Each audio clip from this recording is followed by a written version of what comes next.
Hey, so hello and welcome back everyone to this another beautiful, wonderful video. In today's video, we are going to learn about section 1 to 4. In the previous video, we have learned about section 1 to 3. So ये सारे videos जो है ये dividend के चल रहे हैं. कब तक चलेंगे सर? जब तक डिविडेंड खत्म ना हो जाए. एक एक वीडियो जो है 15 से 20 मिनट का होगा मैक्स टू मैक्स.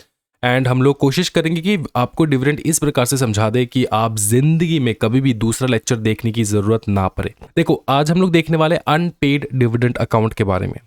बेसिकली बताया जाए तो डिविडेंड जो है हम लोगों ने सेक्शन 1 2 3 में देखा कि डिविडेंड हम लोग कैसे दे सकते हैं.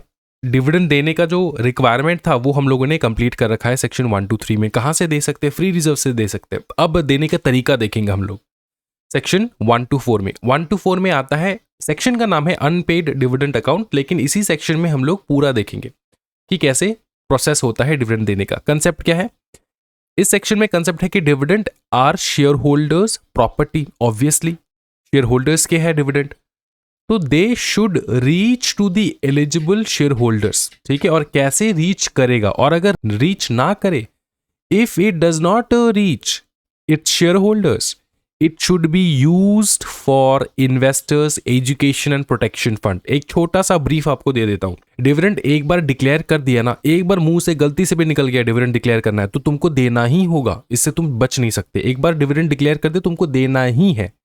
ठीक है, देने का प्रोसीजर होता है. प्रोसीजर हम लोग यहां पर देखेंगे. और अगर बाई चांस डिविडेंड देने के टाइम पे बहुत सारे ऐसे शेयर होल्डर्स हैं जिन्होंने डिविडेंड लिया ही नहीं, उन्होंने क्लेम ही नहीं किया अपना डिविडेंड फॉर एग्जाम्पल, तो उस डिविडेंड के पैसे को क्या करना है? डिविडेंड का पैसा कंपनी अपने पास नहीं रख सकता है. उसको कंपनी को अल्टीमेटली सारे प्रोसीजर्स को फॉलो करने के बाद वो चला जाता है investors education and protection fund. इस फंड में जो पैसा रहता है वो पैसा यूज किया जाता है for educating the investors about investing into the stock market. क्या ये समझ में आ रहा है? इतना क्लियर है? कोई दिक्कत वाली बात नहीं है. आगे देखते हैं. सर, क्या अगर मेरा पैसा investors education and protection fund में रहा और मेरे को बहुत टाइम बाद पता चले, तो अगर मैं क्लेम करूं, क्या मैं वो मेरे को मिल सकता है? आंसर है यस. उसका भी प्रोसीजर होता है. सब कुछ देखेंगे. टाइमलाइन देखते हैं. सबसे पहले हम लोग timeline subsection 1 transfer to unpaid dividend account. सबसे पहले डिविडेंड का प्रोसेस देखते हैं. Dividend declaration process. डिविडेंड का डिक्लेरेशन का क्या प्रोसेस है? सिंपल प्रोसेस है. बोर्ड ऑफ डायरेक्टर्स, एक बार बोर्ड ऑफ डायरेक्टर्स ने डिसाइड कर लिया कि डिविडेंड देना है तो देना है. Board of directors has a board meeting. सबसे पहले बोर्ड ऑफ डायरेक्टर्स अपने बोर्ड मीटिंग करते हैं और वो अग्री करते हैं कि चलो इस परसेंटेज पे, इस रेट पे हम लोग डिविडेंड डिक्लेयर करेंगे. इस रेट पे हम लोग डिविडेंड डिक्लेयर करेंगे. कोई भी रेट पकड़ लो, दिमाग में पकड़ लो, 4% के रेट में हम लोग डिविडेंड डिक्लेयर करेंगे. फॉर एग्जाम्पल, अब जो भी रेट उन्होंने डिसाइड किया उसका परमिशन तुमको लेना होगा from home. The dividend rate is then agreed or lowered by shareholders in the general meeting. तुमको शेयर होल्डर्स से परमिशन लेना होगा. शेयर होल्डर्स को बोलना होगा कि सर, हम लोग आपको इस रेट पे डिविडेंड देना चाहते हैं, क्या आप लेना चाहते हो? अब शेयर होल्डर्स के ऊपर है कि या तो शेयर होल्डर्स पूरे के पूरे 4% के रेट पे डिविडेंड ले ले या फिर इससे कम में ले. वो लोग कम करवा सकते हैं, लोअर कर सकते हैं, लेकिन इससे ज्यादा नहीं कर सकते. शेयर होल्डर कह सकते कि नहीं, 4% नहीं चाहिए, आप लोग 3% दे दीजिए हमें. ठीक है, ऐसा शेयर होल्डर्स कह सकते हैं. लोअर कर सकते हैं लेकिन ज्यादा नहीं कर सकते. या तो अग्री कर ले कि हाँ चलो ठीक है 4% दे दो, या फिर लोअर कर ले कि चलो 4% नहीं चाहिए, 3% दे दीजिए. ये कह सकता है कौन? Share holders. क्या ये समझ में आ रहा है? अच्छा, एक बार बोर्ड ऑफ डायरेक्टर्स ने बोर्ड मीटिंग पे परसेंटेज डिसाइड कर लिया. उसी रेट को हम लोग कहाँ पे लेकर जाएंगे? जनरल मीटिंग में लेकर जाएंगे. शेयर होल्डर्स अग्री करेंगे या फिर लोअर करेंगे. ये 2 स्टेप हो गया. उसके बाद क्या होता है? उसके बाद कंपनी जैसे ही रेट फिक्स हो जाए, फिर कंपनी डिक्लेयर करता है डिविडेंड. कंपनी कहता है कि हम लोग डिविडेंड देंगे आपको. एक बार डिविडेंड डिक्लेयर हो गया, 5 दिन के अंदर अंदर सारा डिविडेंड का पैसा पकड़ लो. कंपनी ने सोचा हम लोग 2 करोड़ का डिविडेंड देंगे इस बार, 2 करोड़ का डिविडेंड देंगे इस बार. ठीक है, पूरा कैलकुलेट करके सोच ले कि इतने मेंबर्स को इतना मिलना चाहिए, तो इतना अमाउंट जाएगा डिविडेंड के लिए. तो वो जो पैसा है 2 करोड़ का उसने सोचा है, तो 5 दिन के अंदर अंदर the entire dividend amount shall be deposited in the schedule bank account. आपको शेड्यूल बैंक अकाउंट में डिपॉजिट कर लेना होगा. क्या? वो पूरा अमाउंट जितना तुमने सोचा है डिविडेंड के लिए, जितना तुमने डिक्लेयर कर दिया. डिक्लेयर किया मतलब प्रॉमिस कर दे कि डिविडेंड इतना देना है, वो पूरा अमाउंट 5 दिन के अंदर शेड्यूल बैंक में रहेगा। अच्छा, अब ये शेड्यूल बैंक में रहने का रीजन क्या है? रीजन ये है कि ये पैसा मिसयूज नहीं होगा। कंपनी इस पैसे को एक बार डिविडेंड डिक्लेयर कर दिया ना, उसके बाद कंपनी अगर बाद में सोचे नहीं देंगे, तो ऐसा नहीं कर सकता, कंपनी मुकर नहीं सकता। एक बार डिक्लेयर कर दे, फटाफट डिक्लेयर कर दिया, फटाफट भेज दो शेड्यूल बैंक अकाउंट में, वहां पे पैसा सेफ रहेगा और सारे इन्वेस्टर्स को पैसा इसी शेड्यूल बैंक से डिस्पोज होगा। ठीक है, तो ये समझ में आ रहा है। अब देखो वेटिंग पीरियड 30 दिन, एक बार डिक्लेयर हो गया, शेड्यूल बैंक में चला गया पैसा। अब जो ये डिविडेंड देने का जो पूरा प्रोसीजर होगा 30 दिन तक चलेगा। Within the 30 days the dividend shall be paid to the respective share holders. 30 दिन के अंदर अंदर तुमको सारा डिविडेंड का पैसा पेमेंट कर देना होगा शेयर होल्डर्स को। अब 30 दिन के बाद पोस्ट 30 डेज, ठीक है, कुछ अमाउंट ऐसे रहेंगे जो शेयर होल्डर्स ने क्लेम ही नहीं किया, शेयर होल्डर्स ने मांगा ही नहीं, शेयर होल्डर्स ने क्लेम ही नहीं किया, तो उस अमाउंट को क्या करना है, 7, जैसे 30 दिन एक्सपायर होता है, 30 दिन खत्म होता है, 7 दिन के अंदर अंदर पूरे टोटल अमाउंट को, मतलब जो भी डिस्पैच नहीं हुआ, जो भी रह चुका है, transfer the total amount of such unpaid unclaimed dividend का जो अमाउंट है वो unpaid unclaimed dividend to the special bank account. फिर से तुमको दूसरे बैंक यहां से निकाल के, शेड्यूल बैंक अकाउंट से निकाल के तुमको दूसरे बैंक, इसको कहा जाता है स्पेशल बैंक अकाउंट में तुमको रखना होता है। ठीक है, 30 दिन तक कहां पे रहेगा, शेड्यूल बैंक अकाउंट में। उसके बाद 7 दिन के अंदर अंदर जो भी अनक्लेम्ड है अनपेड है वो अमाउंट चला जाएगा स्पेशल बैंक अकाउंट में। वो भी एक शेड्यूल बैंक में ही वो अकाउंट खुलेगा, स्पेशल बैंक अकाउंट का, जिस अकाउंट का नाम होता है अनपेड डिविडेंड अकाउंट। समझ में आ रहा है? ये जो सेक्शन स्टार्ट हुआ अनपेड डिविडेंड अकाउंट, सेक्शन का नाम ही है अनपेड डिविडेंड अकाउंट, उसी का नाम होता है अनपेड डिविडेंड अकाउंट। ठीक है, 7 दिन के अंदर अंदर पूरा पैसा जो है विद इन नेक्स्ट 7 डेज, 30 दिन खत्म होने के बाद पूरा पैसा चला जाएगा अनपेड डिविडेंड अकाउंट। उसके बाद क्या होगा सर? उसके बाद क्या होगा, अनपेड डिविडेंड अकाउंट में पैसा रहेगा तुम्हारा। ठीक है, अब देखो सबसेक्शन 2 क्या कहता है, कहता है कि जो भी अनपेड डिविडेंड है जिन्होंने क्लेम नहीं किया उनका पूरा डिटेल निकालो। अब देखो within 90 days of making transfer to the UDA में पैसा पड़ा रहेगा 90 डेज तक। ठीक है, तो 90 डेज के अंदर अंदर तुमको क्या करना होगा, प्रिपेयर करना होगा detailed statement regarding the amount transfer to UDA, कि कितना अमाउंट तुमने अनपेड डिविडेंड अकाउंट में ट्रांसफर किया। ठीक है, और उसकी डिटेल्स, उनके कंटेंट भी लिखना होगा कि कौन से वो शेयर होल्डर्स है, उनका नाम लिखो जो उन्होंने क्लेम नहीं किया, उनका लास्ट नोन एड्रेस लिखो जिन्होंने क्लेम नहीं किया, और कितना अमाउंट किन शेयर होल्डर्स ने क्लेम नहीं किया, वो पूरा डिटेल तुम तैयार करो। ये स्टेटमेंट तुमको तैयार करना होता है अगले 90 डेज के अंदर अंदर। ठीक है, समझे? फिर पब्लिकेशंस करना होता है कि क्या करना होता है बताओ, तुमको पब्लिसाइज करना होता है, पब्लिक को बताना होता है कि भैया ये सारे लोग हैं जिन्होंने डिविडेंड क्लेम नहीं किया। तो तुम कंपनीज वेबसाइट पे डालोगे एंड सीजी के वेबसाइट ऑफिशियल गैजेटी में भी डालने वाले हो। ठीक है, ये 2 जगह पे तुमको डाल देना होता है सब, सो दैट जनरल पब्लिक को पता चले अच्छा ये जो बंदे हैं इन्होंने अभी तक क्लेम नहीं किया है। क्या ये समझ में आ रहा है? क्या ये समझ में आ रहा है? हाँ, अगर डिफॉल्ट कर दिए, अगर आपने ट्रांसफर ही नहीं किया यूडीए में, अनपेड डिविडेंड अकाउंट में तुमने पैसा ट्रांसफर ही नहीं किया, मतलब ये होता है कि जो 7 दिन का विंडो था ना, जो 30 दिन के बाद आता है, 30 दिन के बाद, ये पोस्ट 30 दिन 30 डेज के बाद जो ये 7 दिन का विंडो आता है, जो भी अनक्लेम्ड अनपेड अमाउंट है वो तुमको ट्रांसफर करना होता है अंडर दी यूडीए अकाउंट, इसके अंदर तुमको डालना होता है। वो अगर तुमने नहीं डाला तो क्या होगा, कॉन्सिक्वेंसेस क्या है? कॉन्सिक्वेंसेस ये रहेगा, इंटरेस्ट लगेगा, पेनल्टी लगेगा 12% पर एनम कंपनी के ऊपर from the date of default until the amount is actually transferred. जब तक कि ना तुम पूरा अमाउंट यूडीए में ट्रांसफर करो तब तक तुम्हारे कंपनी के ऊपर ये 12% का फाइन लगाएंगे। 12% किस अमाउंट के ऊपर? जो भी अमाउंट तुमको डालना था, पकड़ लो 2 करोड़ डालना था, अगर अनपेड अनक्लेम डिविडेंड अकाउंट में 2 करोड़ तो टोटल था, तो पकड़ लो 50 हज़ार या फिर 50 लाख तुमको डालना था, ये अनक्लेम्ड रह गए थे। ठीक है, ये डालना था, ये तुमने नहीं डाला 7 दिन के अंदर अंदर, तो तुमको इसके ऊपर 12% पर एनम का इंटरेस्ट भी लगता रहेगा। इसके ऊपर इंटरेस्ट जो है वो एक्यूमुलेट होते रहेंगे। इंटरेस्ट किसको जाएगा सर? इंटरेस्ट उसी शेयर होल्डर को चला जाएगा। ठीक है, डिविडेंड का जो ओरिजिनल क्लेमेंट है उसको चला जाएगा। ठीक है, अच्छा, क्लेमिंग मनी फ्रॉम यूडीए, क्या यूडीए से हम लोग वापस पैसे मांग सकते हैं? हाँ, पकड़ लो सर हम लेट हो गए, हम लोग वो जो 30 दिन का जो विंडो था ना, इस टाइम पीरियड पे हम लोगों ने पैसा मांगा नहीं, हम लोगों ने क्लेम नहीं किया था, तो 7 दिन के अंदर अंदर ऑटोमेटिकली यूडीए में पैसा चल जा चुका है। अब क्या सर यूडीए से मैं पैसा मांग सकता हूँ क्या? आंसर है यस, आंसर है यस। देखो आंसर है यस।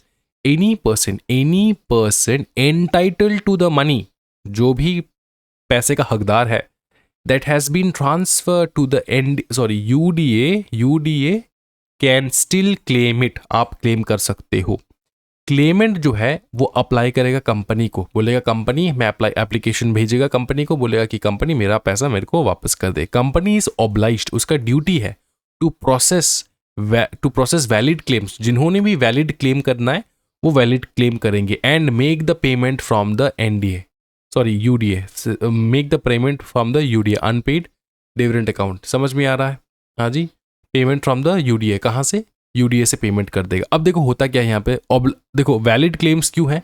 वैलिड क्लेम्स यू है इसलिए है क्योंकि देखो कंपनी जो है ना वो वेबसाइट वगैरह पे डाल देगा कि देखो ये इंसान जो है ना, इन्होंने अभी तक जो है क्लेम नहीं किया है, तो फेक लोग भी आ सकते हैं, आके क्लेम करने की कोशिश कर सकते हैं। तो इससे बचने के लिए वो लोग पूरा वेरीफाई करेंगे अच्छे से, तो वो प्रोसेस करेंगे सिर्फ वैलिड क्लेम्स को वेरीफाई करने के बाद। समझ में आ रहा है? उसके बाद क्या होता है? यूडीए में पैसा पड़ा रहेगा? नहीं, यूडीए में पैसा पड़ा नहीं रहेगा, ये चला जाएगा आईईपीएफ में, आईईपीएफ इन्वेस्टर एजुकेशन प्रोटेक्शन फंड। लेकिन कब तक रहेगा सर यूडीए में पैसा? 7 साल तक।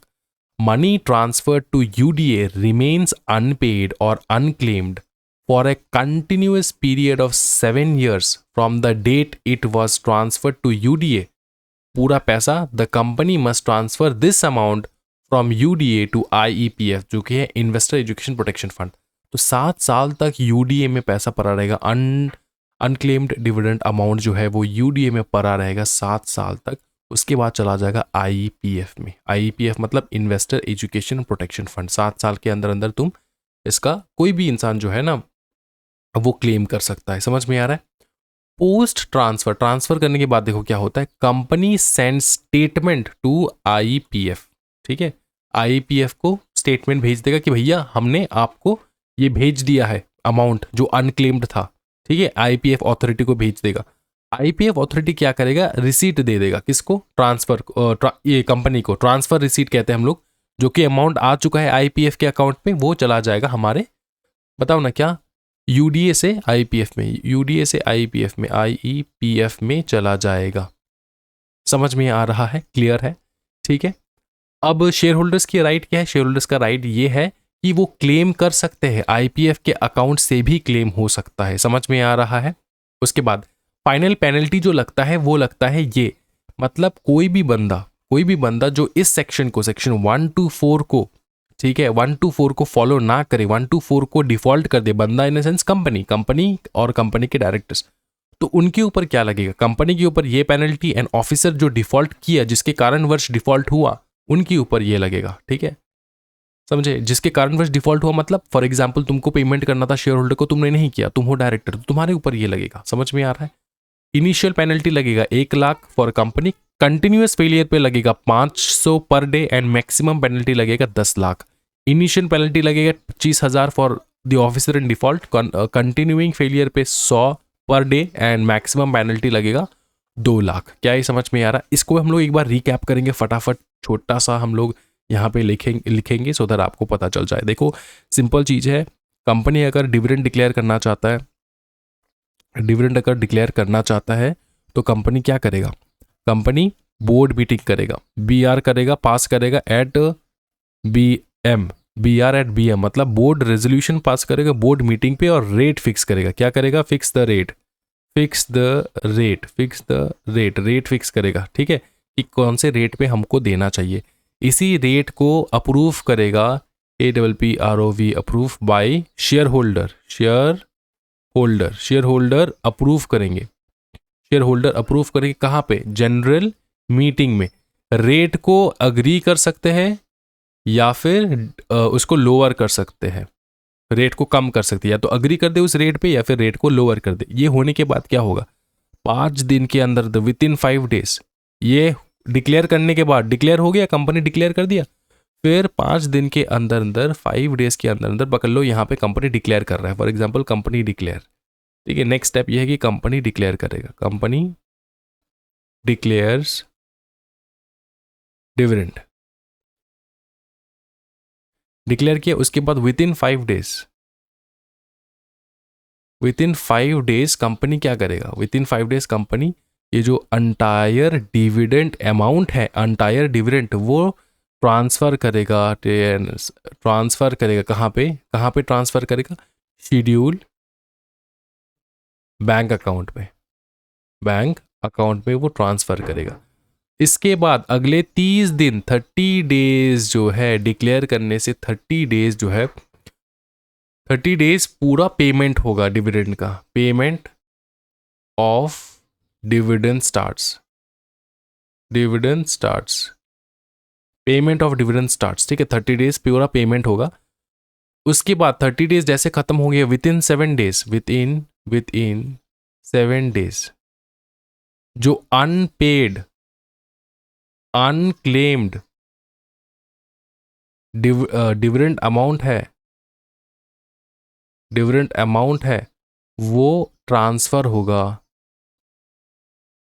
इस बैंक अकाउंट से, शेड्यूल बैंक अकाउंट से ट्रांसफर होगा स्पेशल बैंक अकाउंट में, जिसका नाम होता है unclaimed dividend account, unclaimed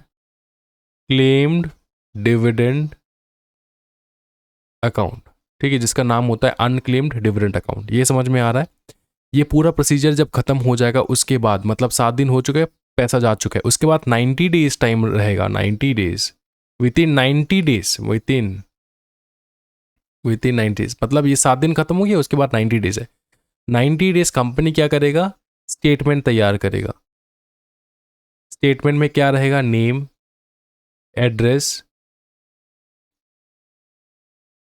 address and last में रहेगा अमाउंट, किन का, शेयर होल्डर का, ठीक है, अमाउंट शेयर होल्डर का रहेगा। और ये उसके बाद क्या करेगा, ये जो पूरा स्टेटमेंट है वो स्टेटमेंट वो पब्लिसाइज करेगा, पब्लिकली अवेलेबल कर देगा कंपनी के वेबसाइट पे डालेगा, प्लस हमारे गवर्नमेंट वेबसाइट पे भी डालेगा, जिसको हम लोग कहते हैं ऑफिशियल गैजेट है। ये मैं शॉर्टकट में लिखा है, तुमको जब लिखना है तुम अच्छे से लिख देना इस चीज़ को, ठीक है। उसके बाद क्या होगा, जैसे 90 डेज खत्म हो गए उसके बाद क्या होगा सर, जैसे 90 डेज कंप्लीट हो गया उसके बाद जो अमाउंट रहेगा, यूडीए में पड़ा है अमाउंट, ठीक है, यूडीए में जो अमाउंट पड़ा है वो 7 साल तक रहेगा, 7 ईयर्स तक वहीं पे रहेगा, ठीक है। आफ्टर 7 ईयर्स 7 ईयर्स, ठीक है, आफ्टर कंजिक्यूटिव 7 ईयर्स, मतलब 7 साल तक वहीं पे रहेगा। आफ्टर, जब अगर कोई क्लेम ना आए तो, अगर पकड़ लो क्लेम आ गया, ये 1 2 3 4 5 6 7 पकड़ लो, इस साल में कोई क्लेम आया, ठीक है, इस साल में देखो 7 साल बाद तो पैसा को किसके कहाँ पे जाना है, आफ्टर 7 ईयर तुम्हारा पैसा जाना है investor education and protection fund में, तुम्हारा पैसा चले जाना है, ठीक है।